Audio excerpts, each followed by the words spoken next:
ডিভিসির ছাড়া জলে রাজ্যের একাধিক জেলা বন্যা প্লাবিত। কয়েক লক্ষ মানুষ বন্যা দুর্গত হয়ে পড়েছেন। এইসব জেলায় বন্যা পরিস্থিতি এখনও যথেষ্টই উদ্বেগজনক। প্লাবিত এলাকা থেকে জল কমতে শুরু করলেও নতুন করে ভাবাচ্ছে বঙ্গোপসাগরে সৃষ্টি হওয়া নিম্নচাপ, আকাশের মুখ ভার।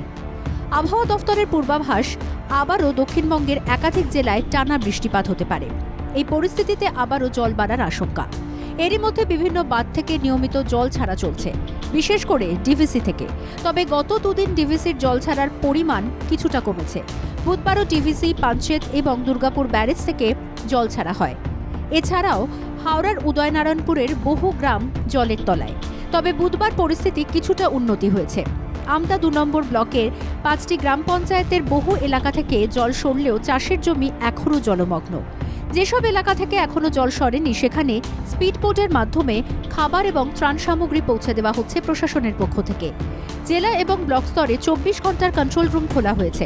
হুগলি জেলার খানাকুলে বহু বাড়ি এখনও জলমগ্ন, তবে বন্যা পরিস্থিতির কিছুটা উন্নতি হয়েছে। প্লাবিত হুগলি জেলার বলাগড়, পুরসুরা ব্লকের বিস্তীর্ণ এলাকায় বন্যার জলে ভেঙেছে ঘরবাড়ি, পানীয় জলের সমস্যা তুঙ্গে। ২ মেদিনীপুরের বন্যা পরিস্থিতিও জটিল আকার নেওয়ায় জাতীয় বিপর্যয় মোকাবিলা বাহিনীকে কাজে লাগানো হয়। বাঁকুড়ার মুকুটমণিপুরে কংসাবতী জলাধার থেকে জল ছাড়ায় একাধিক এলাকা প্লাবিত। বহু মানুষ ঘরবাড়ি ছেড়ে আশ্রয় নিয়েছেন অন্যত্র। এলাকা থেকে কিছুটা জল কমলেও তাদের ভাবিয়ে তুলেছে নতুন করে সৃষ্টি হওয়া নিম্নচাপ। বহু ঘরবাড়ি ভেঙে গিয়েছে, ফলে সাধারণ মানুষকে এখনও আশ্রয় শিবিরেই থাকতে হচ্ছে।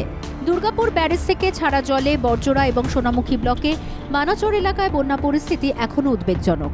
প্রশাসনের পক্ষ থেকে বন্যা দুর্গত জেলাগুলিতে বিশেষ সতর্কতামূলক ব্যবস্থা গ্রহণ করা হয়েছে। ভাবিয়ে তুলেছে সাপের আতঙ্ক।